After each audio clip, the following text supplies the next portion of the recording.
Jean-Paul Delesco, secrétaire de l'Union départementale CGT du Nord, vient de se prendre 1 an de prison avec sursis. On ne se laissera pas faire. Ils n'arriveront pas à nous faire taire. Rima Hassan, descendante de Palestiniens, franco-palestinienne, qui est présente sur la liste de la France Insoumise, pareil. Même poursuite pour apologie du terrorisme. Anas Kazib, un camarade révolutionnaire et militant cheminot à Sudrail, pareil, convoqué pour apologie du terrorisme. En fait, la liste, elle est de plus en plus longue. Il paraît que le ministère établit à plus de 600 le nombre de gens qui seraient menacés de poursuite ou poursuivis pour apologie du terrorisme et incitation à la haine raciale. C'est quoi le point commun entre tous ces gens-là? C'est évidemment pas les motifs qui leur sont reprochés.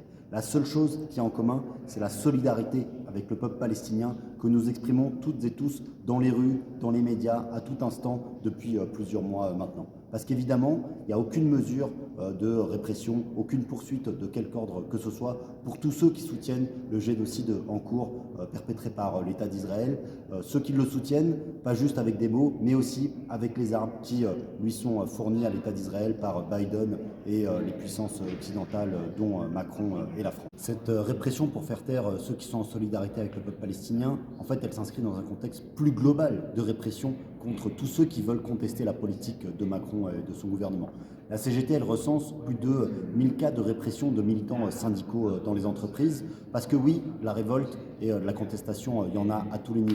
Contre les plans du gouvernement lui-même, on a le ministre de la fonction publique qui annonce que maintenant il veut se mettre à licencier des fonctionnaires par paquet de 10. Et puis on a les actionnaires, les capitalistes dans le privé, Stellantis, ExxonMobil, qui s'apprêtent à fermer des usines ou menacent en tout cas d'enfermer et à multiplier les suppressions d'emplois et les licenciements.